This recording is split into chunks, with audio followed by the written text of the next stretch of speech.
자, 여러분 축복합니다.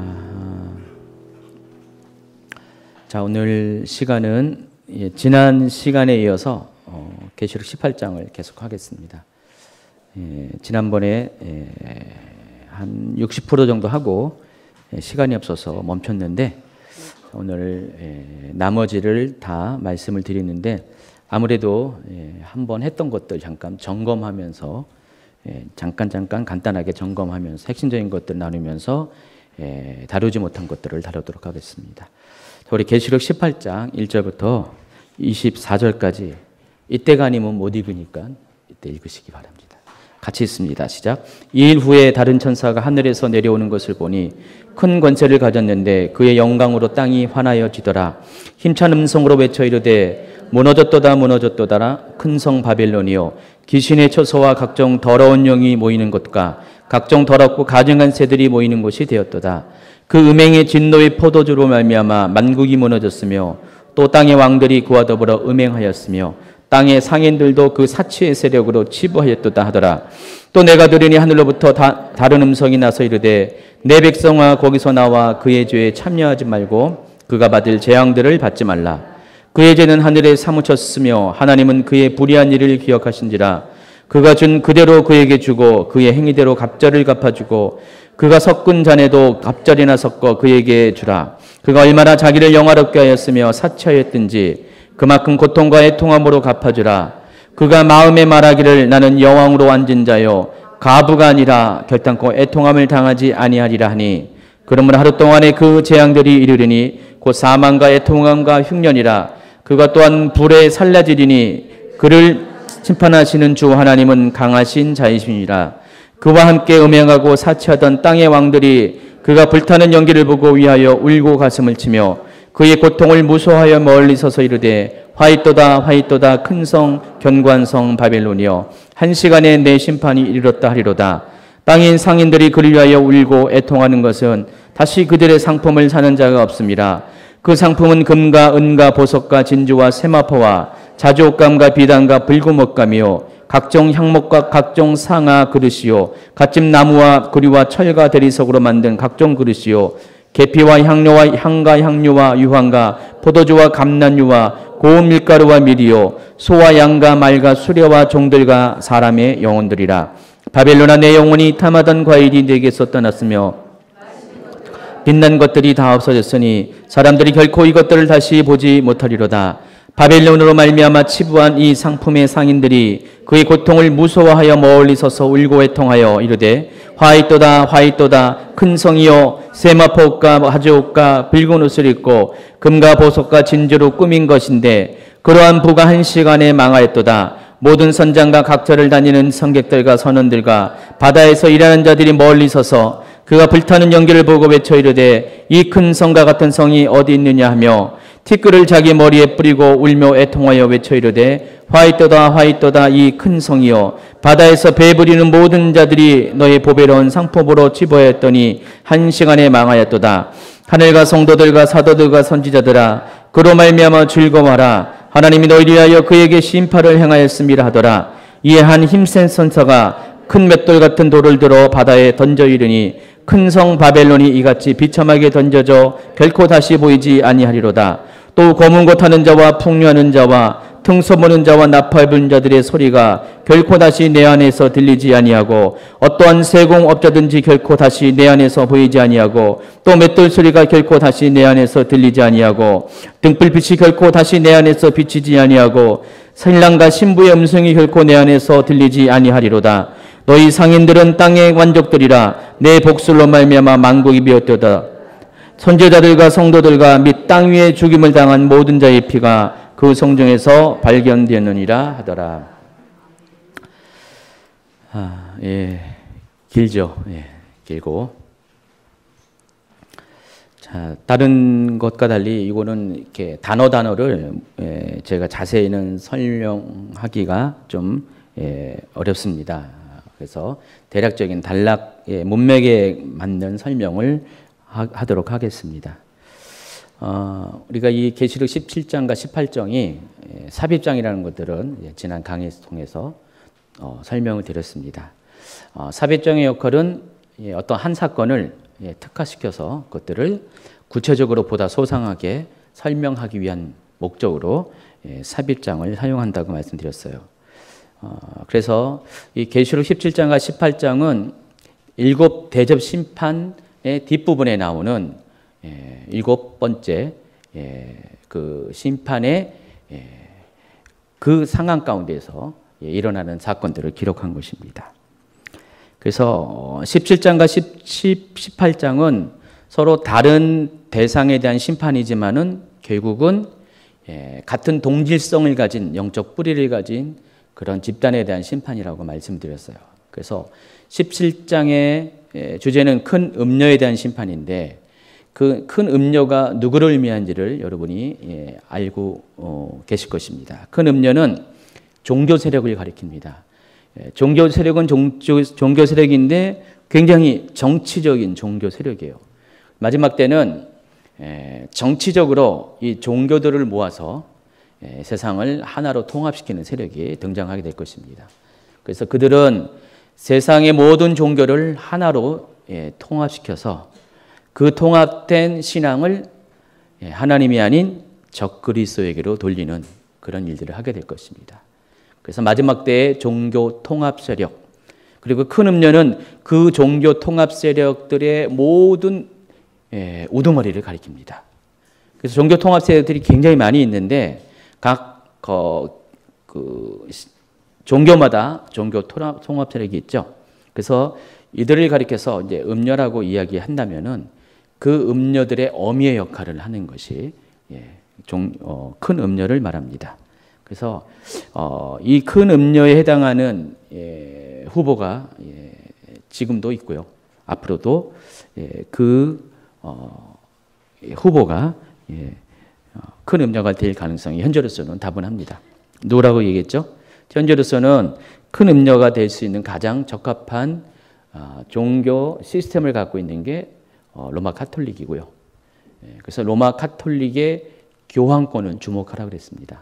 그래서 로마 카톨릭의 이 교황권을 통해서 이미 12억 로마 카톨릭이 하나가 되었지만은 주변에 같은 그들이 말하는 같은 뿌리라고 얘기하는 기독교, 개신교, 그리고 유대교, 더 나아가서 이슬람, 불교 모든 종교에 이르기까지 하나가 되는 일들이 마지막 때는 반드시 일어나게 될 것입니다. 그래서 그들은 마지막 때 배도를 주도하게 될 것이고 우상 숭배와 배도를 통해서 하나님이 가장 가증히 여기는 일들을 통해서 모든 세력들을 하나님이 아닌 적그리스도에게 돌리고 그들이 적그리스도를 섬길 수 있는 그런 역할을 하게 된다고 말씀드렸습니다. 계시록 17장은 바로 그러한 세력들에 대한 심판을 기록한 것이고요. 하나님께서 마지막 때 그러한 세력들에 대해서 이렇게 심판할 것을 기록한 것이 계시록 17장입니다. 계시록 18장은 계속 이어지면서 그 주제는 큰 성 바벨론에 대한 심판이 기록되어 있습니다. 큰 성 바벨론이 누구인가에 대해서 여러분이 아셔야 되는데 똑같습니다. 17장의 큰 음녀가 누구인가, 그 큰 음녀의 정체를 알듯이 18장에 있는 큰 성 바벨론의 정체를 아는 것이 굉장히 중요하죠. 그리고 그에게 어떤 심판이 내리는가 또 알아야 되겠습니다. 결론부터 말한다면 큰 성 바벨론은 마지막 때 세계를 하나로 만드는 정치 세력이라고 그랬어요. 앞에 큰 음녀는 똑같이 세상을 통합시키는 세력 중에서 종교 세력이고요. 이 큰 성 바벨론은 정치 세력을 말한다고 말씀드렸어요. 그래서 이 정치 세력은 결론적으로 세계 단일 정부를 말합니다. 이 세상은 지금 각각 나라와 민족들이 분리가 되어 있지만은 점점 시간이 갈수록 세상은 하나가 되어질 거예요. 정치적으로 하나가 된다는 것입니다. 모든 언어와 국경을 초월해서 세상이 점점 뭉치는 시대로 돌아가고 있어요. 이미 이 세상이 그런 조짐이 보이고 있잖아요. 옛날에는 각 나라가 어쨌든 무역도 하지만은 다 기본적으로 자급자족하면서 각 나라의 그런 살림들을 이끌어 왔어요. 그러나 지금은 이 세상은 자급자족으로 버틸 나라가 하나도 없습니다. 물론 뭐 세계에서 두 개의 나라, 뭐 터키나 중국은 적어도 농축산물에 관해서는 자급자족이 가능하다고 하지만은, 그러나 뭐 사람 사는 게 그것만 갖고 사는 게 아니잖아요. 여러 가지 공산품도 있고 2차, 3차 산업도 있는데, 세계는 이미 무역이 없이 살 수 있는 나라는 없어요. 당장 이란 같은 경우도 무역이 봉쇄되니까 가난해졌죠. 이제 북한, 완전히 세계에서 빈곤 국가 중에 하나 됐습니다. 무역이 봉쇄가 되고 있으니까. 그래서 세상은 어쩔 수 없어요. 잘 살기 위해서는, 생존을 위해서는 다른 나라와 교역을 통해서 서로 없는 것들은 받고 있는 것은 팔아서 무역을 통해서 나라가 경제적으로 안정을 취하게 됩니다. 그래서 세상은 지금 경제적으로 블록이 되어 있어요. 경제 블록화가 되어 있습니다. 시초는 뭐 유럽이 그렇게 되었고요.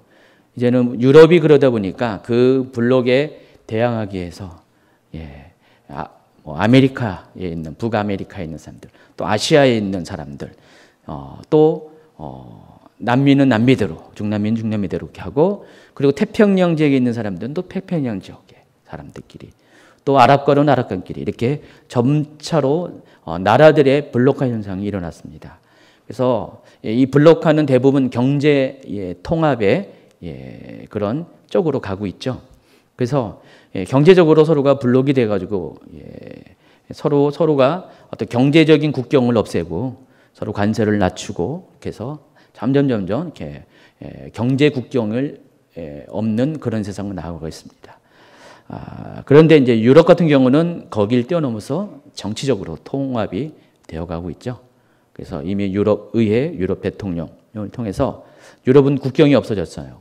이번에 영국이 브렉시트라고 해서 그 통합을 깨트리는 선언을 했습니다. 굉장히 이건 영국으로서는 쉬운 게 아니죠. 근데 영국이 그렇게 할 수밖에 없는 게, 그런 유럽 통합이 자기들에게 너무 불리하거든요. 왜냐하면 자기들의 많은 것을 주면서 평균을 자기들이 가져야 되니까 불리하잖아요. 또 그 경제적인 국경이 사라지니까 유럽의 다른 가난한 나라에서 마음대로 들어와서 일자리를 뺏어가고 뭐 등등 이런 일들이 많아지니까 브렉시트를 선언했습니다. 그러나 글쎄요, 결과적으로는 버티기는 쉽지가 않을 것 같아요. 결과적으로는 또 통합의 길을 갈 수밖에 없는 시대가 될 겁니다. 그래서 유럽은 어쨌든 경제적인 그 통합을 뛰어넘어 정치적인 통합에까지 점점 그 통합의 기치를 높여가고 있습니다. 다른 지역도 마찬가지일 거예요. 유럽의 본을 따라서 다른 지역도 이제 점점 블록화 현상들이 경제를 넘어서 정치적으로까지 많이 갈 겁니다. 그리고 때가 되면은 정치 통합에 이어서 이제는 종교적인 통합을 통해서 세계가 완전히 단일화되는 그런 세상으로까지 가게 될 겁니다. 마지막 때가 언제냐라고 여러분이 묻는다면은, 주님이 언제 다시 오실 거냐 묻는다면은, 주님이 다시 오시기 전에 두 가지 전제가 있죠. 적그리스도가 오고 배도가 일어나는데, 바로 적그리스도와 배도가 일어난 때가 세상이 하나가 되는 때예요. 먼저 세상이 하나가 되어질 때, 그때 적그리스도가 올 것이고 배도의 현상이 일어나게 된다는 것입니다. 그래서 어떤 분들은 지금을 자꾸만 때를 말해서 지금이 막 예수님이 오실 때라고 이야기하는데, 너무 몰라도 많이 몰라요. 한참 모르는 거예요. 어떤 지엽적인 사건과 어떤 부분적인 현상을 보고 자꾸만 지금이 바로 그때라고 날짜를 이렇게 언급하는데, 아닙니다. 지금은 절대 아닙니다. 아직 이러한 징조들이, 예수님께서 말씀하신 이 징조들이 퍼즐이 완전히 100% 맞춰지지 않았어요. 그 퍼즐의 한 조각이 드러났다고 해서 그 때문에 자꾸만 때를 논하는 것은 굉장한 오류라는 것입니다. 주님이 오실 때는 완전한 퍼즐이 100% 맞춰져서 조각으로 끝나는 것이 아니라 완전히 하나의 완성품이 되어질 때, 그때 주님이 오십니다. 그래서 모든 징조들이 동시에 성취되는 때가 올 거고요. 또 모든 경고들이 이제는 완벽하게 우리 눈에 보이게 될 때, 그때 주님이 다시 오십니다. 그래서 그 주님이 오실 때 가장 직전에 나타나는 현상이 적그리스도가 드러나는 것이고, 그리고 적그리스도가 드러날 때 보여지는 것들이 바로 세상이 하나로 통일된다는 것이에요. 경제와 정치와 종교에 이르기까지 완전한 세상이 하나로 연합되는 그때가 적그리스도의 통치가 이루어질 때고요. 바로 그 시기를 지나서 그 42개월 3년 반의 적그리스도의 권세가 행해지는 그 시기를 지나서 예수님께서 재림하십니다. 물론 그 전에 3년 반 전에 공중에 강림하시고요. 바로 그때 큰 성 바벨론의 역할은 세상을 정치적으로 하나가 되게 하는 그 세력을 말합니다. 계시록 18장은 바로 그 정치 세력에 대한 심판을 이야기하고 있습니다. 기억하시죠? 자, 그래서 585페이지 여러분 강의한 지난주에 똑같은 강의안인데 585페이지 큰 성 바벨론의 정체라고 이야기했을 때 다시 짚고 넘어가면은 먼저 알아야 될 것은 큰 음료, 큰 성 바벨론은 적그리스도가 아니다라는 것을 명확하게 아셔야 됩니다. 큰 성 바벨론은 큰 음료는 적그리스도가 아닙니다. 왜 그렇습니까? 큰 음료가 계시록 17장에 묘사한 바에 의하면 큰 음료가 어디 위에 올라타 있죠? 머리 7 달리고 뿔 10개가 있는 짐승의 등 위에 올라섰다 그랬어요. 짐승이 누구를 가리킨다고 말했죠? 적그리스도를 말한다고 했어요. 자, 그러면은 만약에 큰 음료가 적그리스도라고 한다면은 적그리스도가 자기 등에 올라타는 형상이 되죠. 논리적으로 맞지가 않는 거예요. 등에 올라탔다는 그 의미는 큰 음료가 적그리스도의 백그라운드를 가지고 세상의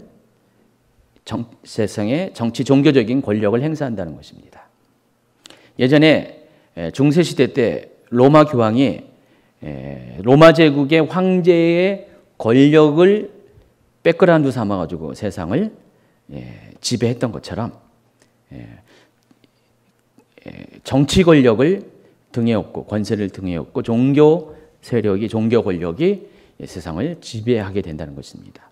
바로 그게 큰 음료예요. 큰 음료인데 그래서 그렇기 때문에 그런 논리적인 규결성 때문에 큰 음료는 적그리스도가 될 수가 없다.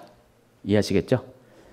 그리고 큰 성 바벨론 세계 단일 정부도 적그리스도가 될 수 없는 이유는 이 큰 성 바벨론의 역할은 적그리스도를 세상의 왕으로 섬기게 하는 그런 시스템을 말하는 거예요. 정치 시스템을 말하는 것입니다. 한 사람을 말하는 게 아니에요. 그래서 이 세계 단일 정부는 10불로 대변을 합니다. 이 10불은 마지막 때 세계 단일 정부의 가령 그것이 유엔이라고 한다면은 유엔 산하에 10개의 권역이 나눠져서 그 10개의 지역의 대표로 하는 사람들이 그런 연합체로서 단일 세계 단일 정부를 구성할 것이고 그 정부가 적그리스도를 세계 단일 정부의 대통령으로 세운다는 것입니다. 그래서 그 대통령이 자기 밑에 있는 단일 정부 세력을 통해서 세상을 지배하는 거예요. 그러니까 적그리스도가 혼자 세상을 지배하는 게 아니라 세계 단일 정부를 통해서 그들이 손과 발이 되어서 권력의 하수인이 되어서 그들을 통해서 세상을 지배하게 된다는 것입니다. 그래서 큰 음료도 적그리스도가 될 수 없고 큰 성 바벨론도 적그리스도가 될 수가 없다는 것을 분명히 아시기 바랍니다. 제가 이 같은 이야기를 하는 것은 어떤 분들은 큰 음료와 적그리스도를 동일시하는 분들이 있기 때문에 그래요.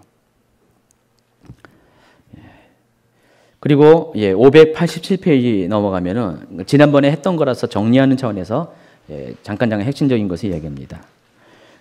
그래서 적그리스도의 권세를 배경 삼아 세상을 통치하는 세계 단일 정부의 정치 세력이 큰 성 바벨론이다라고 했어요. 그래서 큰 음료와 구별된다 그랬어요.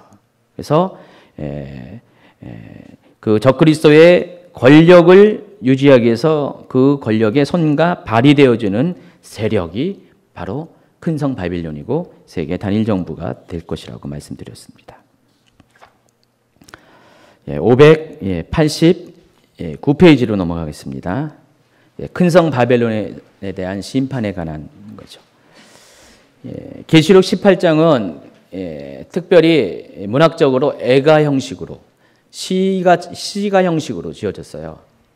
마치 시를 낭송하는 것처럼 애가 형식으로 있습니다. 왜 애가냐? 아마도 이 천사는 심판을 7 대접 심판을 가져온 천사 중에 하나일 가능성이 많아요. 왜냐하면은 17장에 있는 큰 음료에 대한 심판을 고지하는 것도 또 누가 했어요? 바로 대접 심판을 실행한 천사 중에 하나였어요. 그래서 여기도 그럴 가능성이 많습니다. 큰 권세를 가졌는데 힘찬 음성으로 말합니다. 무너졌도다, 무너졌도다, 큰 성 바벨론이요. 자, 그러면서 큰 성 바벨론이 왜 심판을 받는지에 대한 그 당위성에 대해서, 그러니까 큰 성 바벨론의 현실에 대해서 이렇게 설명합니다. 밑에 보세요. 2절, 3절 시작. 큰 성 바빌로니오까지 읽었으니까 빨간 글씨부터 시작. 귀신의 처소와 각종 더러운 영이 모이는 곳과 각종 더럽고 가증한 새들이 모이는 곳이 되었도다. 그 음행의 진노의 포도주로 말미암아 만국이 무너졌으며 또 땅의 왕들이 그와 더불어 음행하였으며 땅의 상인들도 그 사체의 세력으로 치부하였도다 하더라. 바로 이 이유 때문에 큰 성 바벨론이 심판을 받는다. 이해하시겠죠? 큰 성 바벨론이 심판을 받는 당위성이 여기 2절과 3절에 나왔어요. 첫 번째가 큰 성 바벨론의 특징, 귀신의 처소와 각종 더러운 영이 모이는 곳이라 그랬어요. 여러분, 이 세계 단일 정부의 특징은요, 그 모든 시스템 안에 악한 영이 배경을 가지고 있다는 거예요. 영적 배경이 다 악한 영이라는 것이에요. 우리나라도 정부가 있잖아요. 여러 가지 각종 그런 기관들이 있잖아요. 기관들이 있는데 또 단체마다 단체들이 많이 있는데, 근데 여러분 어떤 단체는 정말 악한 영에 의해서 만들어지고 조정받는 단체들이 있습니다. 가령 하나님이 가장 가증히 여기는 그런 일들을 주도하는 단체들이 있죠. 여러 단체들이 있죠. 정말 뭐 예를 들면 뭐 그 동성애 옹호하는 세력들, 뭐 이런 것들, 공산주의를 이렇게 지지하는 세력들, 사람들의 모임과 사람들의 주장인 것 같지만은, 인권을 이야기하는 것 같지만은 실은 거기에 배경에는 악한 영이 있는 거예요. 악한 세력들이 그들은 잘 자기네들에 대해서 모르겠지만은 악한 세력들이 그들 뒤에서 그런 사상을 벌어놓고 그런 행동을 하도록 미혹하고 유도하고 있다는 것입니다. 큰 성 바벨론도 마찬가지입니다.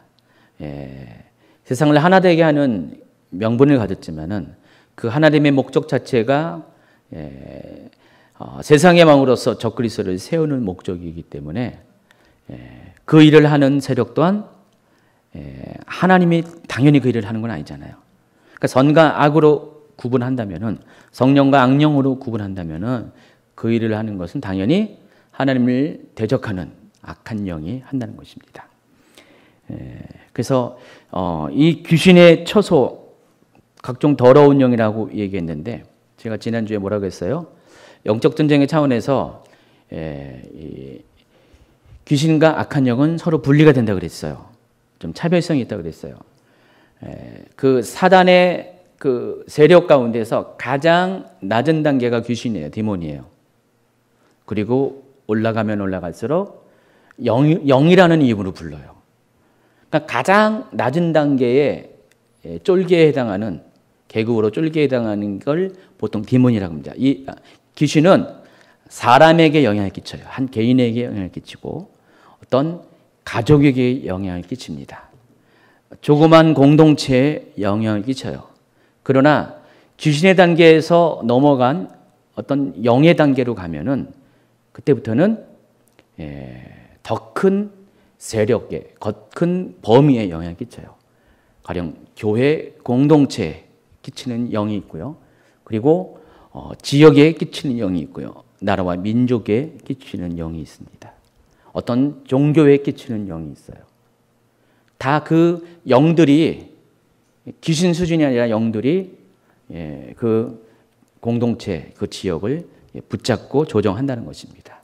그리고 그 다음 단계가 하늘의 정사와 권세예요.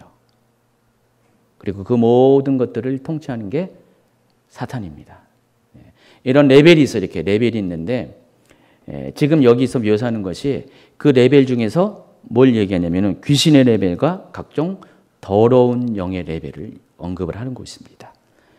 그래서 이 세계 단일 정부는 마지막 때 큰 성 바벨론은 정결치 않은 악한 영들, 곧 사단에 의해서 조정받는 그런 악한 영들과 귀신들이 영적 배경이 되어서 세상을 지배하는 그런 세상 정부를 가리킵니다. 그래서 그 모든 세력들이 여기에 집결한다는 거예요. 얼마큼 악하겠어요. 이 큰 성 바벨론이. 얼마큼 더럽겠어요. 얼마큼 하나님 뜻과 반대되는 행동을 하겠습니까? 그래서 이러한 세력들이 제가 지난주에 누구를 얘기했냐면은 뭐 그림자 정부를 좀 언급을 했어요. 뭐 프리메이슨, 뭐 일루미나티, 예수와 같은 그런 그림자 정부들이 바로 악한 영에 의해서 조종을 받는데 그들이 세상을 통합시키는 데 있어서 뒤에 숨어서 그렇게 일들을 주도해가는 세력들이라고 말씀을 드렸습니다. 그러니까 프리메이슨, 일루미나티, 예수와 같은 것들은 결국을 끝까지 파고 들어가면은 사탄을 섬기는 그런 종교적인 단체들이에요. 이 단체들이 그 일을 주도한다고 말씀드렸습니다. 또 각종 더럽고 가증한 새들이 모이는 곳이라고 그랬어요. 그러니까 성경에서 새가 의미하는 것은 긍정적인 것보다 부정적인 의미가 많다고 그랬죠. 그래서 제가 뭘 예를 들냐면 독수리를 예를 들었어요. 이 독수리는 죽은 시체를 먹습니다. 죽음이 있는 곳에는 독수리가 있어요. 물론 까마귀도 있지만 까마귀를 내쫓고 독수리가 다 먹죠. 그러니까 독수리는 죽음과 연결되어 있어요. 죽음이 있는 곳에 독수리가 모입니다. 그래서 제가 뭐라 그랬어요? 여러분이 죽은 시체가 되면은 독수리가 여러분을 먹는다고 그랬어요. 여러분의 육체의 죽음을 말하는 것이 아니라고 했죠. 무슨 죽음이에요? 영적인 죽음을 말하는 것입니다. 여러분이 영적으로 죽으면은 여러분 안에 성령이 떠나면은 여러분은 독수리의 밥이 돼요. 여러분을 영혼을 잡는 독수리, 사탄의 밥이 된다는 것입니다. 그래서 그러한 무리들이 모여 있는 곳이 큰 성 바벨론입니다. 그래서 마지막 때 이렇게 성령의 임재를 떠나 사는 사람들은 여기에 밥이 될 수밖에 없어요. 제가 믿지 아니한 자를 말하는 게 아니라 그건 당연한 거고 믿는 자들 중에서 성령과 상관없이 살아가는 종교인들은 독수리의 밥이 된 것처럼 이 악한 영의 밥이 된다는 것입니다. 그들은 그 악한 영들은 이렇게 성령 없이 사는 믿는 자들을 공격합니다. 집중적으로 공격해요. 그래서 예수님께서 24장에서 마태복음 24장에서 마지막 때의 징조에 대해서 이야기하면서 마지막 때 많은 거짓 선지자들과 거짓 그리스도들이 일어날 것인데 그들이 하는 일이 뭐라고 했어요? 할 수 있으면 믿는 자들도 택한 백성도 미혹되게 하는 그 일을 한다 그랬습니다. 그래서 여러분이 영으로 죽으면 안 돼요. 영적으로 살아내야 됩니다. 영적으로 죽은 사람 적잖이 있습니다. 설마 나는 아니겠지. 글쎄요. 하나님만이 아시겠죠. 근데 여러분도 압니다. 여러분이 영적으로 살았는지 죽었는지를 압니다. 예수님께서 계시록 3장이죠. 3장에서 사대교회에게 하신 말씀이 내가 살아있는 것 같지만은 실상은 죽은 자로다. 여러분이 살아있다고 생각해 사대교회처럼. 그런 실상은 죽어있는 거 꼭 깨닫기 바랍니다. 그리고 세 번째는 음행의 진노의 포도주로 말미암아 만국이 무너졌으며 땅의 왕들과 더불어 음행하였다 그랬습니다. 자, 이것은 무엇을 얘기한다고 했어요? 마지막 때 세계 단일 정부는 열국의 왕들과 정치 세력과 결탁을 한다 그랬어요. 그들과 결탁해서 음행한다 그랬어요. 무슨 음행이죠? 하나님을 배반하는, 배도하는 그런 일들을 하게 된다 그랬습니다. 그래서 마지막 때는 종교가 통합되면서 하나님만을 믿으라 그런 외침이 있을 거예요. 오직 한 신만 믿으라. 근데 그 신이 누구냐? 우리가 알고 있는 여호와 하나님이 아니라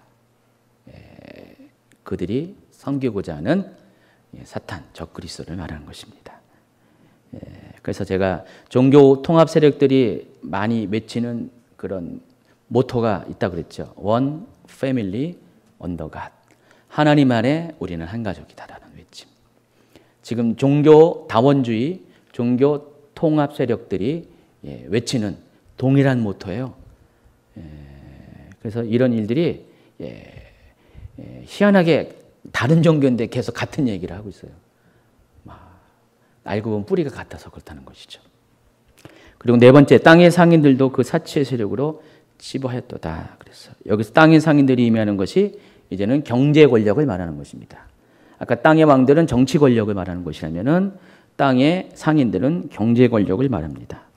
이 마지막 때는 정치와 경제, 종교 굉장히 중요하죠. 그래서 이것을 붙잡고 있는 세력들과 그 세계 단일 정부가 결탁을 합니다.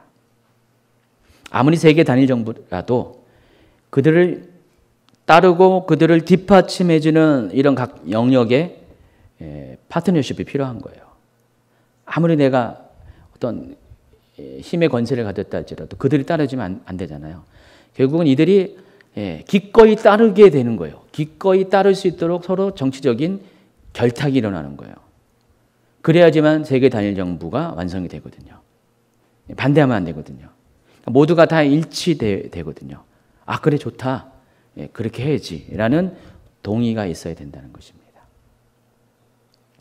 그래서 이 세계 단일 정부 큰성 바빌론은 종교 세력과 큰 음녀와 결탁하고 또 정치 세력인 왕들과 결탁하고 그리고 땅의 상인들 경제 세력과 결탁을 하게 됩니다. 자, 이와 같이 이런 과정을 통해서 세상은 점점 적그리스도를 섬기는 하나된 세상으로 변해갈 것이고 이것들이 완성돼서 그들이 잠시 이 사치를 누릴 때쯤 돼서 3년 6개월 만에 하나님은 이 세상을 그러한 세상을 심판하시게 된다는 것입니다. 이게 마지막 때의 시나리오예요. 마지막 때 이런 일들이 일어나게 된다는 것입니다. 그래서 여러분 이런 일이 일어나거든 아, 이때야말로 정말 주님이 오실 때였구나라는 것들을 실감하라는 거예요. 그러니까 그 전까지는 아직 아니에요. 아직 세상이 하나된 거 아닙니다. 과정 중에 있어요. 세상이 무슨 정치적으로 경제적으로 완전히 하나된 것도 아니고 더구나 종교적으로 하나된 것이 아니라 지금 그런 과정 중에 있어요. 근데 마지막에 이르는 그 과정이 모르겠어요. 지금 같은 속도일련지 몰라요. 더 빠르련지 몰라요. 아무도 몰라요. 그거는. 정말 빠르게 세상이 모든 영역에서 하나가 어떻게 빠르게 진행될지 모르지만은 그러나 그때가 되기 전까지는 아직은 마지막 때는 아니다. 단지 마지막 때로 가는 과정 가운데 있다. 이해하시겠죠? 지금 마지막 때 아닙니다. 거듭거듭 강조하지만은 어떤 다른 뭐 한두 가지 징조 때문에 마지막 때라고 오해하는 것은 크나큰 실수입니다. 오류입니다. 많은 사람들이 그런 실수를 많이 저질렀고요. 앞으로도 계속 저지를 거예요. 여러분은 정말 이렇게 아주 그냥 혹하게 하는 이야기들이 많이 나올 거예요. 그러나 이런 모든 퍼즐들이 조각이 완전히 맞춰질 때까지는 결코 아니다는 거 명심하시고 또 명심하시기 바랍니다. 591페이지로 넘어갔죠.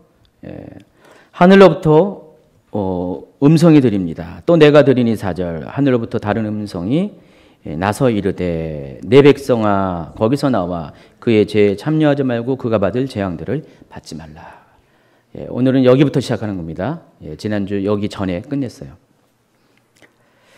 자, 이 말은 하나님께서 백성들에게 큰 성 바벨론에서 나올 것을 명령합니다. 그리고 그들의 죄에 참여하지 말 것을 명령합니다.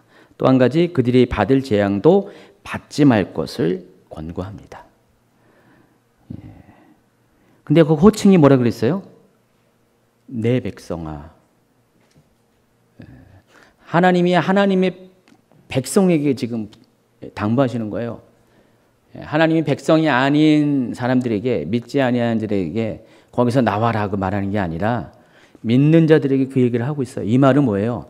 믿는 자들 중에 큰 성 바벨론에 거하는 자들이 있을까요, 없을까요?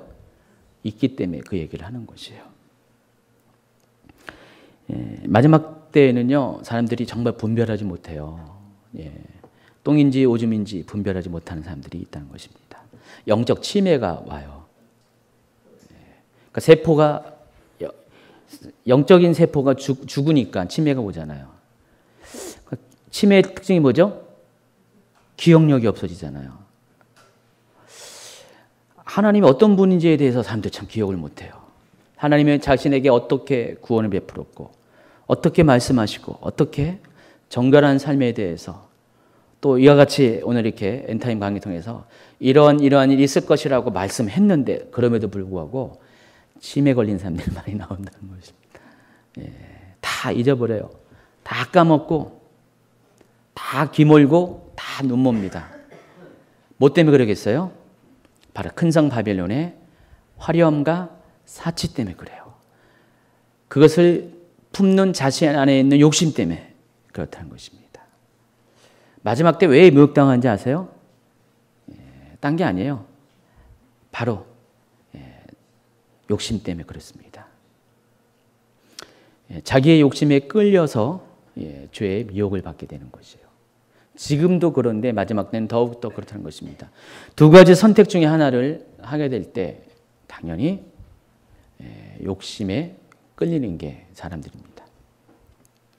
제가 오기 전에, 여기 올라오기 전에 타이핑을 열심히 치고 왔는데 뭘 했냐면은 그저께 이란 지하교회 목회자 어느 목사님이 오셨죠. 여러분 감동 있게 드렸을 거예요. 그 영상은 절대로 내보내면 안 됐기 때문에 유튜브로 내보내지 않고 공유도 하지 않습니다. 그래서 제가 어떻게 하면은 사람들이 이것을 들어야 될 텐데, 그런데 그래서 생각한 게 우리 집사님 한 분이 이제 타이핑을 잘하잖아요. 타이핑의 여왕이잖아요. 아주 그냥 타이핑 쳐가지고 듣고 그냥 토시 하나 안 틀리고 탁 쳐요. 그를 집사님이 오늘 지방 내려가야 되는데 바쁜 와중에 제가 어제 부탁했는데 오후에 그걸 마무리해서 저한테 보내고 왔어요.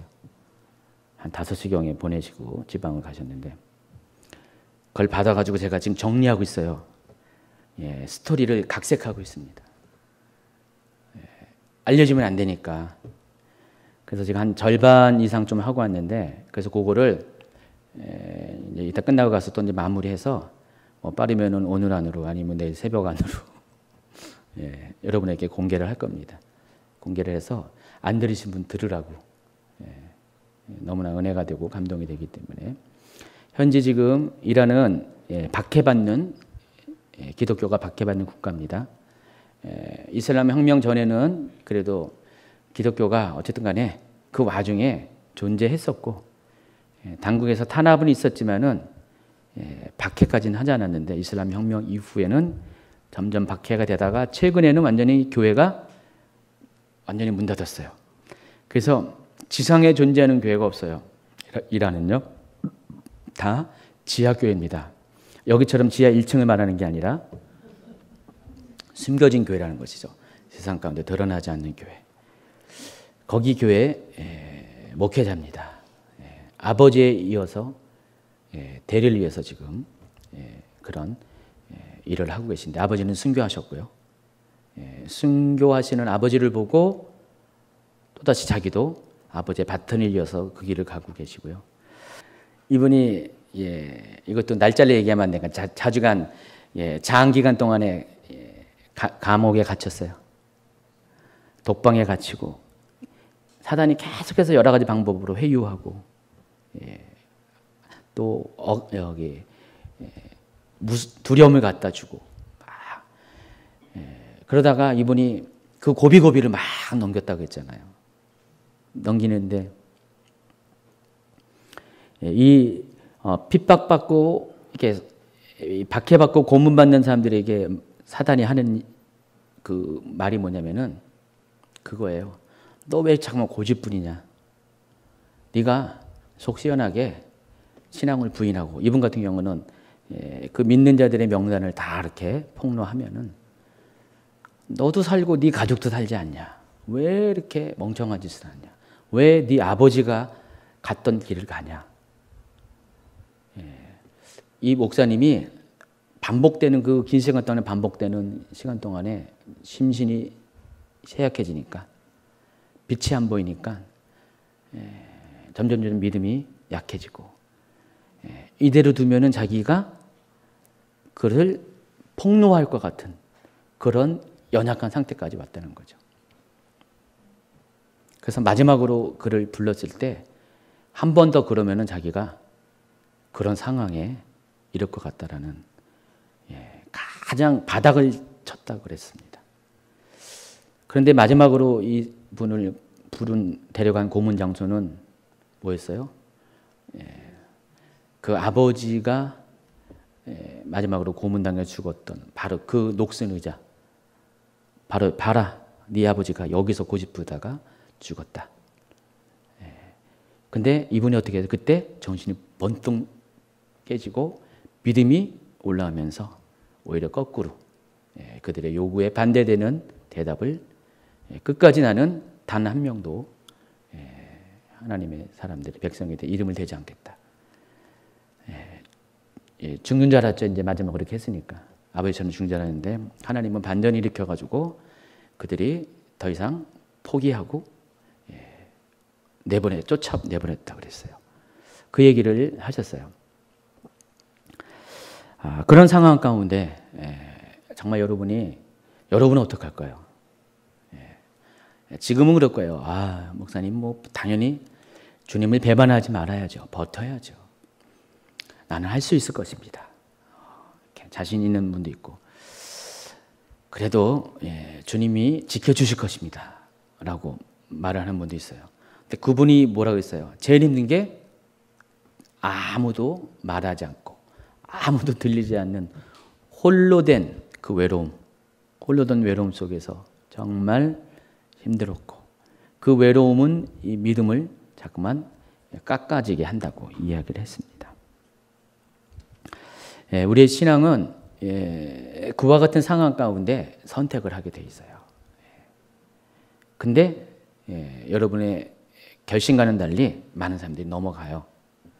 정말 넘어갑니다. 위대한 순교자가 있는 반면에 위대한 배신자도 있다니까, 사단 편에서. 가룟 유다도 있어요. 많아요. 지금도 그런 일들이 지금 순교 현장 가운데 배도의 현장이기도 해요. 순교 현장이 또 배도의 현장이기도 합니다. 근데 마지막 때가 되면 이런 일들이 아주 심할 것이에요. 어쨌든 하나님은 그러한 상황 가운데 우리 성도들이 큰 성 바벨론에 자기도 모르는 사이에 거기에 합류가 될 것이고, 그리고 자기도 모르는 사이에 그 바벨론의 그런 달콤함에 속아서 그들과 함께 사치를 누리는 그런 무리들이 있을 것을 경고합니다. 그래서 심판을 행하기에 앞서서 당부하는 것이에요. 내 백성아, 하늘로부터 음성이에요. 그냥 천사의 음성이 아니라 하늘로부터 하나님이 직접 말씀하신다요. 내 백성아, 거기서 나와라. 그리고 죄에 참여하지 말라. 그리고 그가 받을 재앙들을 받지 말라. 이 재앙은 큰 성 바벨론이 받을 거지 내 백성이 받을 재앙이 아니다 라고 말씀을 하신다는 것입니다. 여러분, 그 음성 듣기를 바랍니다. 이 목사님은 마지막 그 순간에 하나님의 음성을 들은 겁니다. 그리고 정신을 번뜩 차리고 마지막까지 목숨을 포기하는 결단을 했을 때 하나님이 아직은 때가 아니기 때문에 그분을 살려주신 것 같아요. 그러나 다른 분의 예를 들었잖아요. 다른 순교자 예를 들면서 똑같은 그런 협박을 했을 때, 회유를 할 때 그분은 끝까지 굴복하지 않고 죽음을 맞이했다고 했습니다. 마지막 때는요, 아무리 믿는 사람일지라도 예수 그리스도라는 분명한 진리를 택하지 않고 자기 이익과 자기 보호를 위해 불분명한 미혹을 따라간다면은 그런 사람들은 자신의 선택에 의해서 적그리스도의 정부에 속한 사람이 될 수 있다는 것 기억하시기 바랍니다. 그래서 여러분, 예수님께서 마태복음 7장 13, 14절에서 뭐라 그랬어요? 좁은 문으로 들어가라. 멸망으로 인도하는 문은 크고 그 길이 넓어 거리로 들어가는 자가 많고 생명으로 인도하는 문은 좁고 길이 협착하여 찾는 이가 적다 그랬어요. 그래서 마지막 때 여러분이 조심할 게 있어요. 대세를 따르지 말라. 많은 사람들이 가는 길을 따르지 말라. 큰 길을 피해라. 큰 문을 좋아하지 말라. 좁은 길, 좁은 문, 적은 사람, 그 길을 택할 것을 권면을 하고 있습니다. 솔직히 그래요. 지금도 그렇잖아요, 여러분. 좀 더 편히 신앙생활 할 수가 있잖아요. 편히 종교생활 할 수가 있잖아요. 지난 주일날 여기 계시는 집사님의 아버지가 집사님 중에 아버지 한 분이 저랑 같이 남성 셀 모임을 했어요. 식사 시간에. 이름은 누구라고 말씀드리지 못하지만은 소 집사님.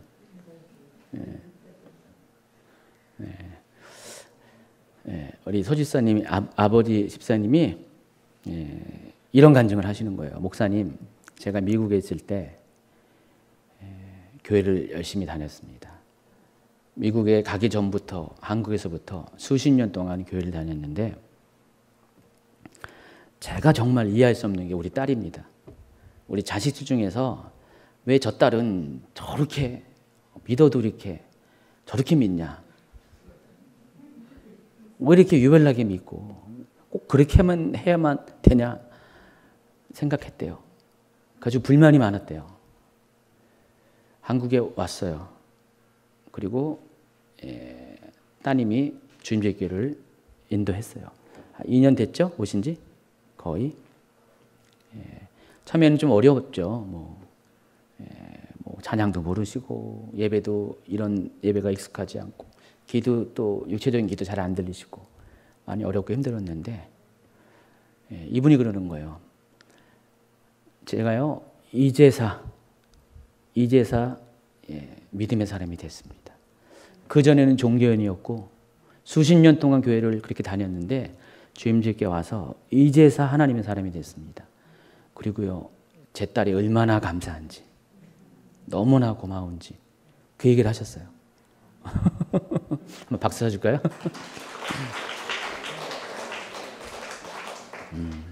그래서 아버지가 너무 고마워하세요, 집사님.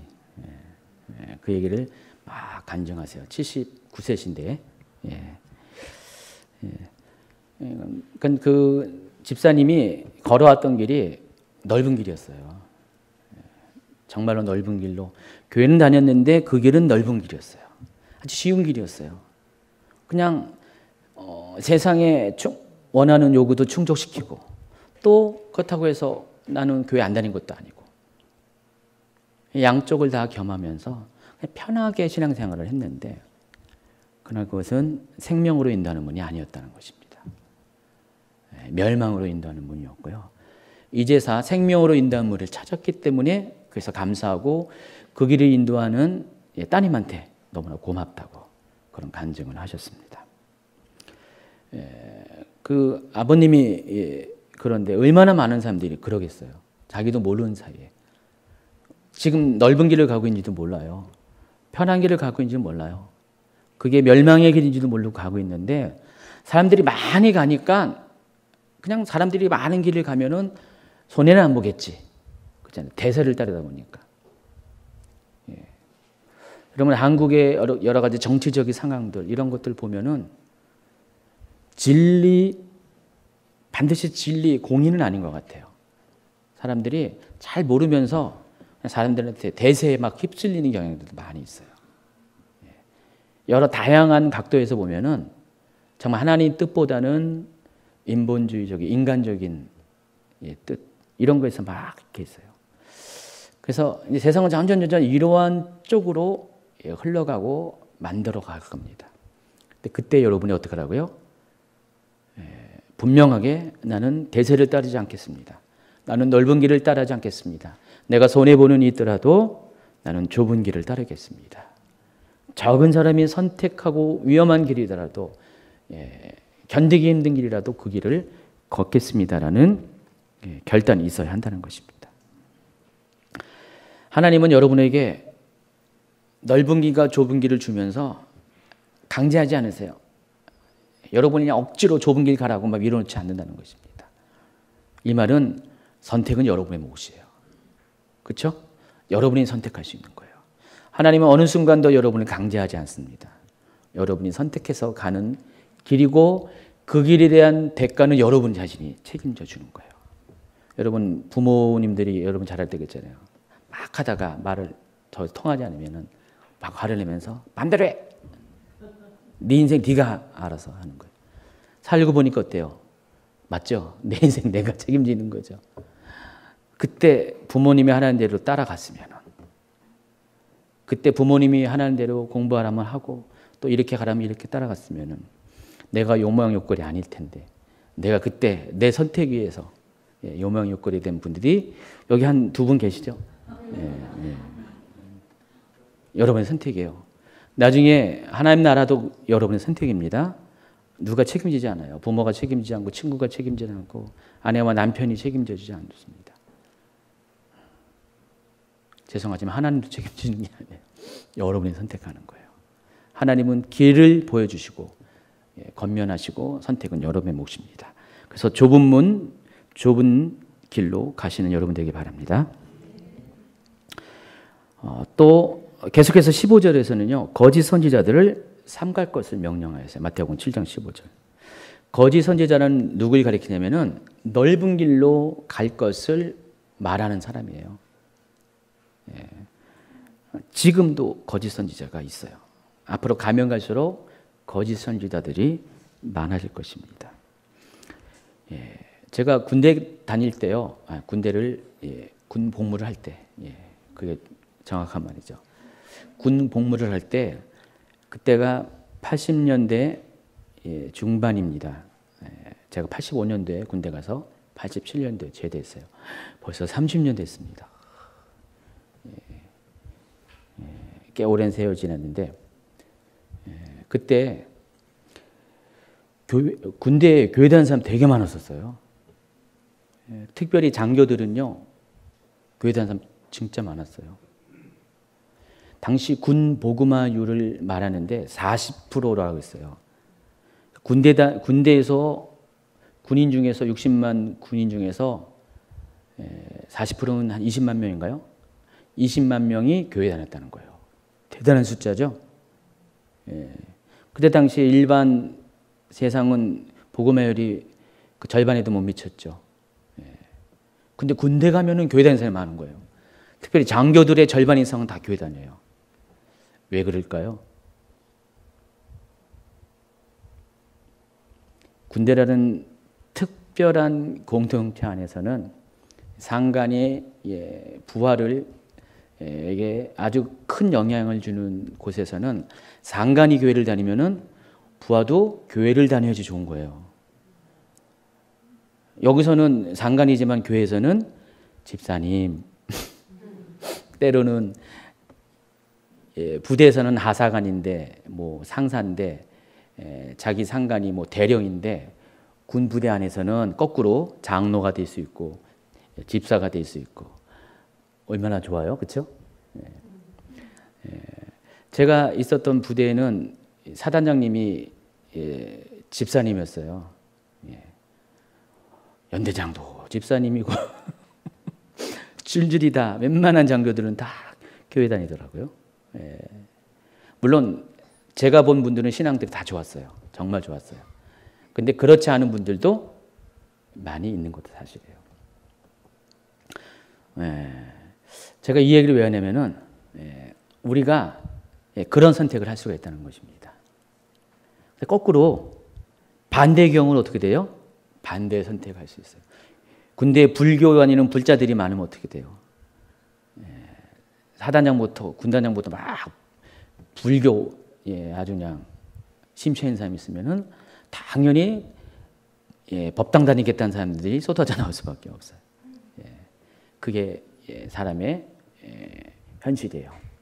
이 마지막 때는 그렇게 그래요. 왜 너 사단장도 절 다니는데 너 왜 교회 다녀? 너 진급에 문제가 있을 수가 있어.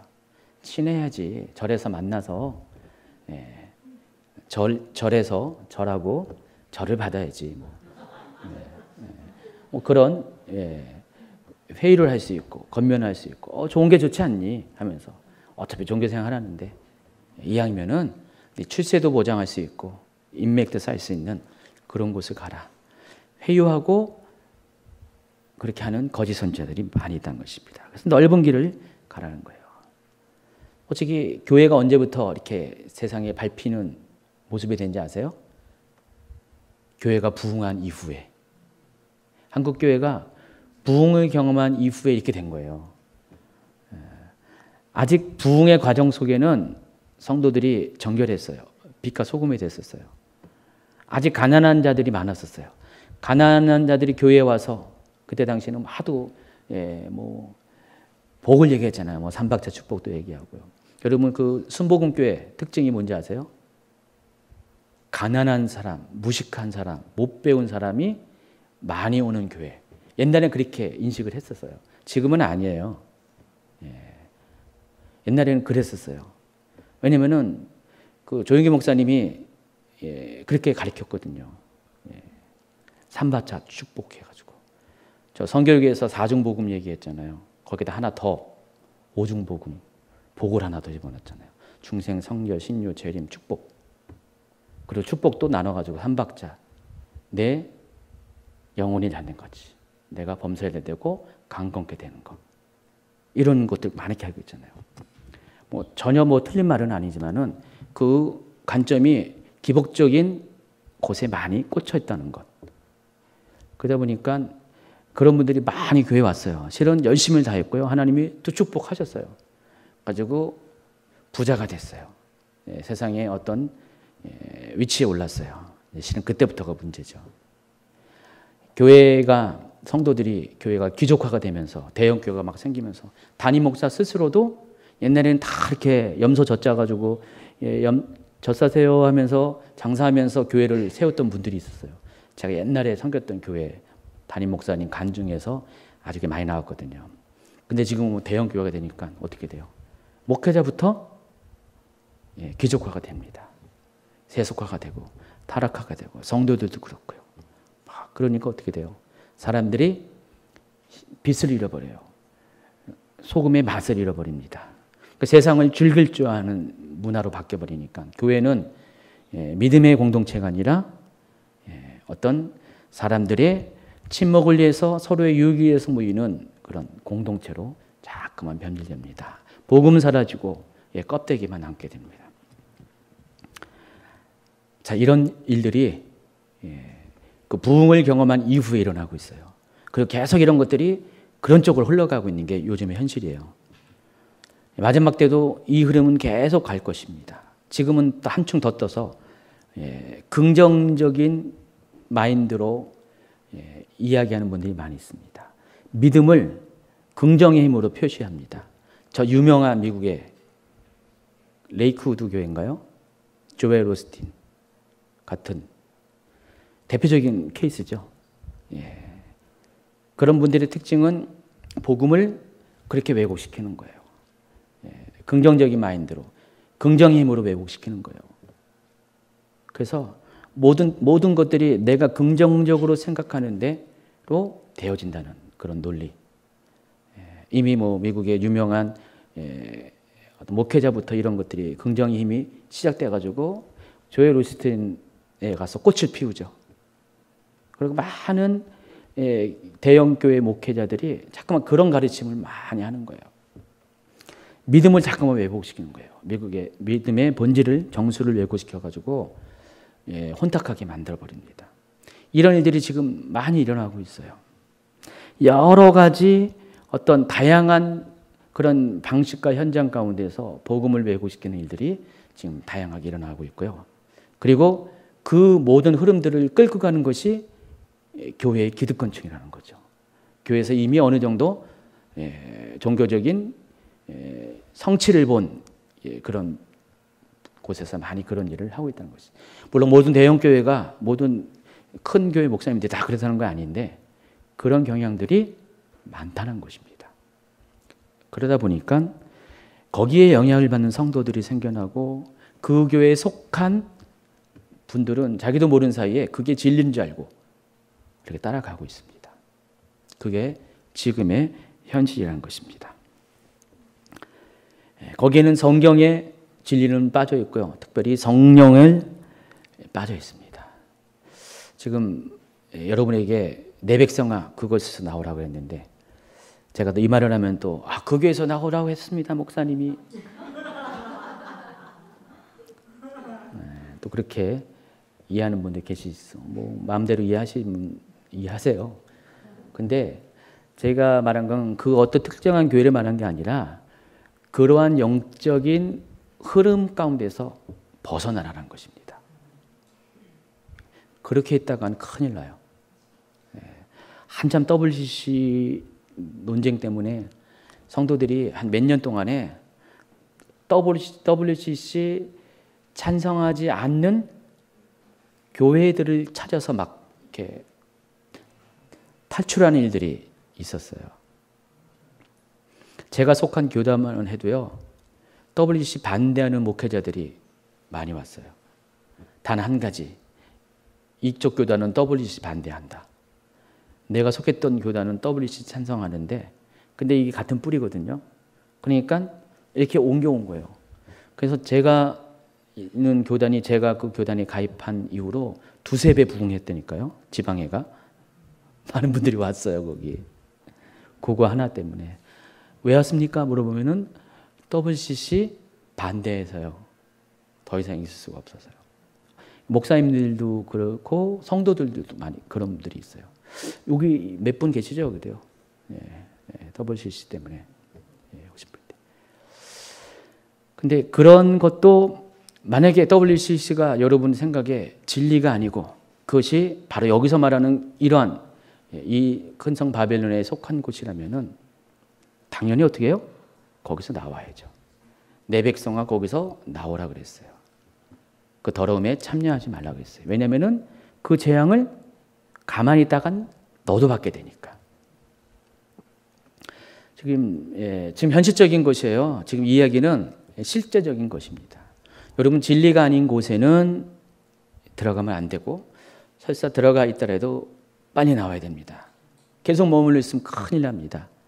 그 멸망의 운명을 여러분도 같이 따라가기 때문에 절대로 그래서는 안 되는 것입니다. 명예, 건세, 대세 이런 거 여러분을 하여금 생명으로 인도하는 것 절대 아닙니다.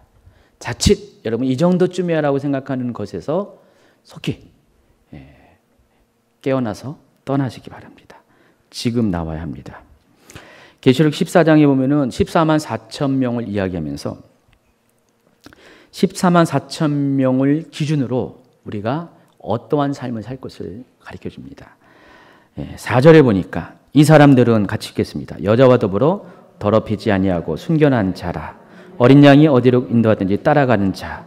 사람 가운데서 속량을 받아 처음 일군 열매로 하나님과 어린 양에게 속한 자.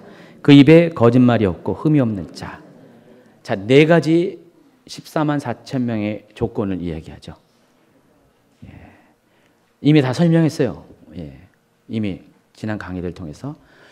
이러한 기준에 맞도록 여러분이 사셔야 되고 이러한 기준이 아닌 곳은 어떻게 해요? 떠나야 돼요. 속히 나와야 된다는 것입니다. 그리고 5절부터는 큰 성 바벨론이 심판을 받을 수밖에 없는 당위성에 대해서 설명합니다. 5절입니다. 그의 죄는 하늘에 사무쳤고 하나님은 그의 불의한 일을 기억하셨다 그랬어요. 죄가 얼마나 대단했길래 하늘에 사무칠 정도로. 여러분 한이 사무치면 어떻게 돼요? 옛말에 옛날 뭐 그런 말이 있잖아요. 예, 서리가 내린다고 여름에. 예, 뭐 다양한 어떤 속담들이 있는데, 예, 이 한이 사무친다는 것은 하나님 앞에 그 사람의 원통함이 상달된다는 것이에요. 여러분 계시록 6장에 보면은 5번째 인이 떼어질 때 거기 그런 사람들이 있어요. 하나님의 말씀을 말씀 때문에, 복음을 전하는 것 때문에, 또 예수님을 증거하는 것 때문에 목배임을 당한 영혼들이 나와요. 그들이 어디에 있어요? 제단 앞에서 외칩니다. 하나님, 도대체 언제까지 우리의 한을 풀어주지 않을 겁니까? 거기 안 맺힌 분이 계시다니까요, 거기에. 하나님이 어떻게 했어요? 조금만 기다려. 내 형제들의 수가 찰 때까지 조금만 기다려. 이 말은 뭐예요? 순교자가 좀 더 나올 때까지. 다시 말해서 하나님이 이제는 안 되겠다, 심판해야 되겠다라고 결정을 할 수밖에 없는 하나님의 공의와 사랑이 서로 이제는 하나가 될 임계점에, 임계 상황에 올 때까지 조금만 더 기다려. 조금만 더 기다려. 조금만 기다려. 계속 이렇게 달래고 하는 장면이 나옵니다. 여러분, 여러분이 죄가 깊어지잖아요. 그럼 하나님이 참고 참다가 하늘에서 사무침을 느끼세요. 그럼 이제는 안 되겠다. 자, 때가 되었다. 라고 생각하는 바로 그때 하나님이 멸망을, 심판을 가져줘요. 최초의 그러한 심판의 도시가 어디였죠? 소돔과 고모라였습니다. 하나님 보시기에 이제는 더 이상 이 성을 놔두면 안 된다. 소돔과 고모라가 멸망한 이유가 뭐죠? 수많은 죄 중에서 가장 성경에서 부각되는 것은 동성애였잖아요. 그래서 그걸로 인해서 소돔과 고모라가 멸망을 당했고요. 역사적으로 많은 멸망당하는 민족과 나라들을 보면은 실은 죄와 상관이 있어요. 하나님 죄에 대해서 심판하실 때 예전에는 자연재해와 전쟁을 통해서 심판을 하셨는데 마지막 때면 어떻게 돼요? 완전히 이 세상을 한꺼번에 멸망시킬 때가 와요. 그래서 마지막은요, 이 세상 어느 때보다 죄의 강도가 세지고요, 범위가 넓어져요. 그래서 이전에 겪어보지 못했던 타락함을 여러분이 보게 될 겁니다. 와, 세상이 어떻게 이래? 옛날에는 그래도 기댈 곳이 있었죠. 그래도 빛이 있었는데 앞으로 가면 갈수록 더 이상 믿을 만한 사람이 없을 정도로 세상이 완전 타락으로 가는 그때가 되면은 하나님은 바로 그때 세상을 멸망시킬 것이에요. 그게 죄가 하늘에 사무칠 때예요. 큰 성 바벨론이 하늘로 하여금 사무치게 만들었다는 거예요.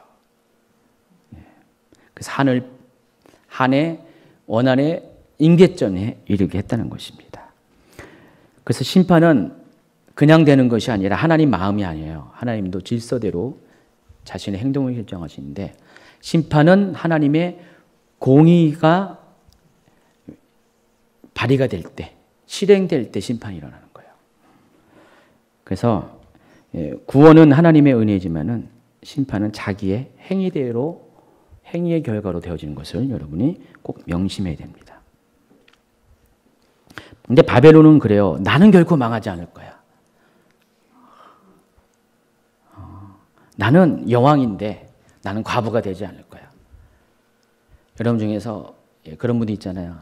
지금 아주 너무 좋은 남편, 멋있는 남편, 귀한 남편, 능력 있는 남편 잘 살다가 나는 결코 망하지 않을 거야. 나는 끝까지 행복할 거야 했는데 어느 날 하나님이 갑자기 남편을 데려가시고 재산을 다 취하시고 하루아침에 과부, 쪽박 신세가 되는.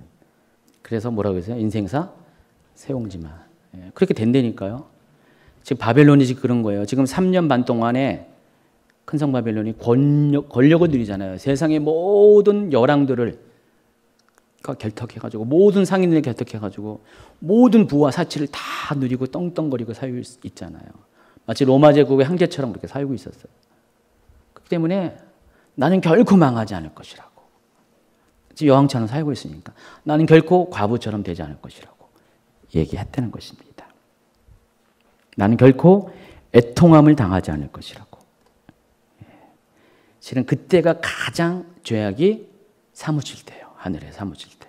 가장 임계점에 도달할 때입니다. 8절에 보세요. 그러므로 하루 동안에 그 재앙들이 이르리니 곧 사망과 애통함과 흉년이라. 그가 또한 불에 살라지리니 그를 심판하는 주 하나님은 강하신 자이심이라.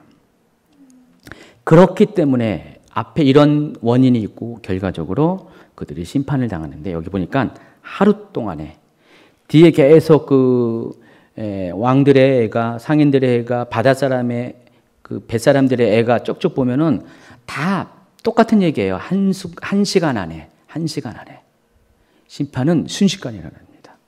아주 느리게 일어나는 것이 아니라 심판은 급하게 찾아올 것이고요. 여기는 하루 동안에 세상이 멸망할 것이다. 큰 성 바벨론이 멸망할 것입니다. 여기 심판의 내용은 뭐 사망, 애통, 흉년, 불살라지는 것이라고 됐는데 어쨌든 이런 것까지 자세하게 제가 뭐 이렇게 토를 달고 설명하지 않습니다. 이 모든 것을 통해서 큰 성 바벨론은 완전히 초토화되는 거예요. 없어지는 거예요. 완전히 흔적도 남지 않고 없어지는 일이 생깁니다. 그래서 앞선 16장에 7번째 대접재앙이 있을 때 큰 성 바벨론 심판을 당하는데 그 묘사를 보면 아주 짤막하게 했지만 모든 것들이 다 없어져요. 흔적도 없어지는 그런 일이 당하게 된다는 것입니다. 이제 계시록 18장의 후반부가 들어가는데 여기도 두 개의 단락이 있는데 여기는 이 큰 성 바벨론의 심판을 지켜보는 사람들의 애곡이 나와요. 애가가 나옵니다. 그래서 첫 번째가 9절부터 10절까지 보시면은 땅에 속한 왕들의 애곡입니다. 9절입니다. 594페이지. 그와 함께 음행하고 사치하던 땅의 왕들이 그가 별타는 연기를 보고 위하여 울고 가슴을 치며 그의 고통을 무서워하여 멀리 서서 이르되 화이또다 화이또다 큰 성 견고한 성 바벨론이여 한 시간에 내 심판이 이르렀다 하느라. 여기도 한 시간이라고 했잖아요. 계속 이 단어가 반복됩니다. 여러분 세상이 나중에 멸망할 때는 제일 먼저 세계 단일 정부가 멸망을 하고 그 다음 순서가 땅의 왕들 그리고 상인들 이런 식으로 멸망을 합니다. 정치가 먼저 멸망하고 경제 나머지 일반적인 사람들 이런 식으로 멸망을 하게 된다는 것입니다. 그리고 완전히 이 세상의 자연이 포맷이 되는 거예요. 초토화가 되는 거예요. 이해하시겠어요? 땅에 속한 왕들은 누구라 그랬어요? 아까 그 3절인가요? 3절에서 얘기한 그 음행의 진노로 포도주로 말미암아 만국이 멸했으며 또 땅의 왕들이 그와 더불어 음행하였으면서 바로 요 왕들, 땅의 왕들. 그 땅의 왕들이 자기와 함께 했던 결탁했던 큰 성 바벨론의 멸망을 지금 지켜보고 있는 거예요. 세계 단일 정부의 멸망을 지켜보고 있다는 것입니다. 두 번째는 11절부터 17절 전반부까지. 이번엔 땅의 상인들이 그를 위하여 울고 애통하는 것은 또 15절에 바벨론으로 말미암아 치부한 이 상품의 상인들이 그의 고통을 무서워하여 멀리 서서 울고 애통하여 이르되 화이또다 화이또다 큰 성이여 라고 나옵니다. 역시 마찬가지로 그 3절에 보면은 뒤에 보면은 4절인가 3절인가 3절의 뒷부분이죠. 땅의 상인들도 그 사치의 세력으로 치부하였도다. 바로 그 상인들을 말하는 것입니다.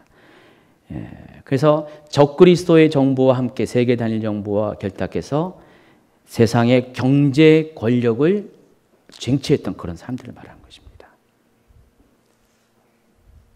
그 세상의 모든 경제적인 부를 마지막 때는 소수들이 차지하게 될 거예요.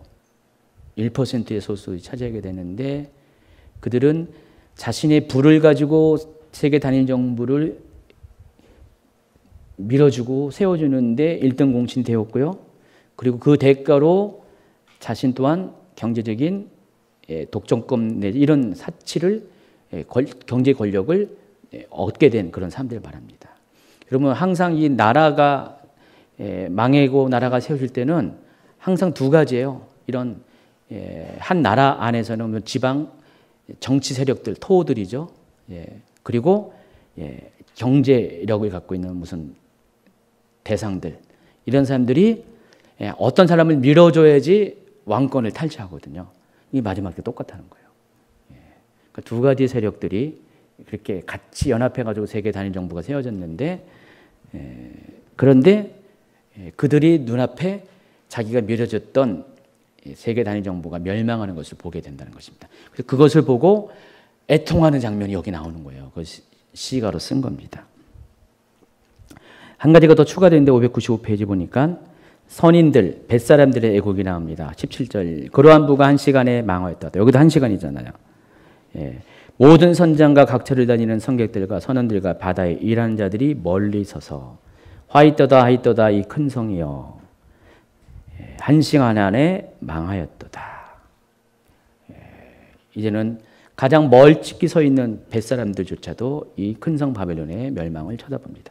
지금 이것은 시적으로 표현했기 때문에 그렇다고 해서 무슨 바다 상인, 바다 뱃사람 꼭 그런 건 아니에요. 여러분, 이게 상징적인 묘사입니다.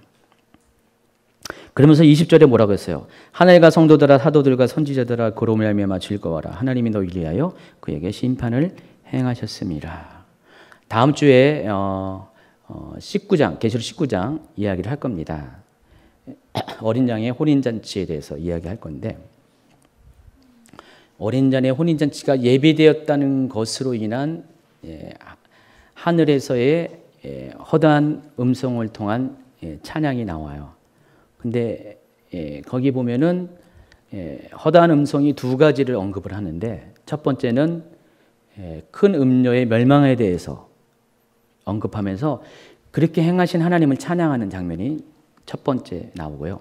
좀 뒤에서 5절, 6절 보면은 어린 양의 혼인잔치가 가까이 왔다는 것에 대해서 그것을 기뻐하는 축제가 갖고 왔던 것을 찬양하는 식구가 나와요. 이 대목에서 한쪽은 망하는데 심판을 당해서 모든 것이 멸망하고 슬픔이 가득 찬데, 한쪽에서는 지금 축제가 벌어지는 거예요. 실은 그게 현실이에요. 세상의 악인들의 멸망은 하늘에서는 기쁨이에요. 아까 얘기했던 그 다섯 번째 인이 떼어질 때 하나님 제단을 뺏었었던 그 한 많은 영혼들이 드디어 이제는 하나님이 그 일을 행하니까 어떻게 해요? 어시고 좋네, 아자 좋네 하면서 천국에서 축제를 한다는 거예요. 왜냐면 그 동전의 양면이에요. 심판과 구원과 심판이 동전의 양면인 것처럼 심판과 그로 인한 하늘의 기쁨은 동전의 양면이라는 것입니다. 그래서 지금 하늘과 성도들과 사도들과 선지자들아 그로 말미암아 즐거워하라. 하나님이 너희를 위하여 그에게 심판을 행하셨더라. 왜 이들에게 즐거워하라 그랬어요? 실은 이들이 누구예요? 안 맺힌 바로 그 사람이에요. 바로 성도들, 사도들, 선지자들은 이 악인들에 의해서 이미 핍박당하고 죽임당한 사람들이 있을 것이고, 어쨌든 이 세상의 심판을 기다리던 그런 사람들입니다. 그런 사람들에게 그로 말미암아 즐거워할 것을 명하고 있습니다. 그래서 21절에 24절에 보면은 21절에 이에 한 힘센 천사가 큰 맷돌 같은 돌을 들어 바다에 던져 이르되 큰 성 바벨론이여 이같이 비참하게 던져져 결코 다시 보이지 아니하리로다. 자, 큰 성 바벨론이 어떻게 멸망하는 구체적인 상황은 설명하지 않고 단지 큰 성 바벨론이 이제 멸망할 것이라는 행위의 시작만 보여줍니다. 18장은요, 다 그런 어떤 구체적인 상황들은 묘사하지 않아요. 그렇지만은 이걸 통해서 이렇게 되는구나라는 것들을 우리가 인지할 수 있어요. 너희 성인들은 땅의 완곡들이라 내 복수를 말미암아 만국이 미혹되었도다. 그리고 선지자들과 성도들과 및 땅 위에서 죽임을 당한 모든 자의 피가 그 성 중에서 발견되었느니라 하더라. 지금 큰 성 바벨론이 멸망당하는 이유에 대해서 또다시 부분적으로 이야기합니다. 선지자들과 성도들과 땅 위에서 죽임 당한 모든 자의 피가 그 성 중에서 발견됐다. 그 얘기를 하는 거예요. 얼마나 많은 믿음의 사람들이, 믿음을 지키려고 하는 사람들이 그 큰 성 바벨론을 위해서 순교했는지, 바로 그것을 이야기하면서, 그렇기 때문에 큰 성 바벨론은 멸망을 당할 수밖에 없다. 심판을 당할 수 없다. 그 얘기를 하는 것입니다. 자, 큰 성 바벨론이 심판당하는 이유가 있어요. 첫 번째 이유가 뭐죠? 우상숭배, 배도. 그리고 여기서 보니까 성도들의 핏값. 이것 때문에 큰 성 바벨론이 멸망을 당하는 것입니다. 그 이유는 마지막 때 큰 성 바벨론 세계 단일 정부가 할 일이 뭐라고요? 사람들을 우상 숭배하고 배도하게 하고, 그리고 사람들을, 믿는 자들을 죽음에 이르게 하는, 순교하게 하는 그 일들을 큰 성 바벨론 세계 단일 정부가 하게 될 겁니다. 그리고 여러분들이 큰 성 바벨론이 존재할 때까지 여러분이 살아계신다면은 바로 그 대상이 여러분이라는 것. 여러분도 그 핍박 가운데 노출될 수 있다는 것들을 꼭 기억하시기 바랍니다. 그래서 전 3년 반 기간 동안은 미혹의 수준에 끝나지만은 혹시 여러분이 뭐 잠깐 졸다가 공중에 휴거당하지 못하고 남게 되면은 이제 여러분 방법은 두 가지입니다. 배도를 하건지 아니면은 순교를 하든지, 둘 중에 하나예요. 아주 쉬워요. 그때 가면 너무 쉬운데 실은 그때 말이 쉽지 엄청난 갈등이 있을 겁니다. 거기까지 가지 말라는 거예요. 혹시 그런 일이 일어나서는 안 됩니다. 마지막 때는 세상의 모든 권력들이 어느 순간에 하나님과 교회와 성도들을 등을 돌리는 일이 생기게 될 것입니다. 그리고 교회 안에서도 좁은 문으로 들어가는 사람들과 넓은 문으로 따라가는 사람들의 분리가 일어날 것이에요. 그리고 성령을 쫓는 자와 성령을 거부하는 자들의 분리도 일어날 것입니다. 세계는 하나 되어야 된다는 것을 믿고 따르는 자들과 아니다. 하나님은 옛적에 바벨론이 하나가 될 때 멸망을 당한 것처럼 그렇게 세상은 하나가 되는 것이 하나님 뜻이 아니다는 것들을 믿고 따르는 자들의 분리가 일어나게 된다는 것입니다. 세상은 마지막 때가 되면 한 사람에 의해서 모든 세상 권력이 집중되는 시대가 오게 될 것이고요. 그 사람은 적그리스도고, 이때 교회는 그에 의해서 탄압당하고 또 순교하는 자들이 많아질 것입니다. 예배가 금지될 것이고, 교회가 무너질 것이고, 성도들이 흩어지게 되고, 또 강제로 짐승의 표를 받게 되는 그때가 오게 된다는 것입니다.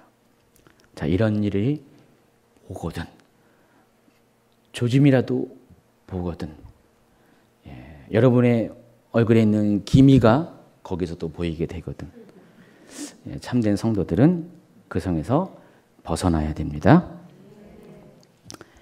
이런 일들이 지금 진행되고 있어요. 점차로 소리 소문 없이 진행되고 있고, 이제는 이것이 드러나는 일로서 여러분의 삶 가운데 현실로 다가서는 것을 기억하시기 바랍니다. 생명을 취하는 그 길 따라가십시오. 멸망으로 인도하는 그 길을 거부하십시오. 잠시 잠깐 동안 환난을 당하나 여러분은 반드시 하나님 나라에서 인정받는 사람으로 서게 될 것입니다.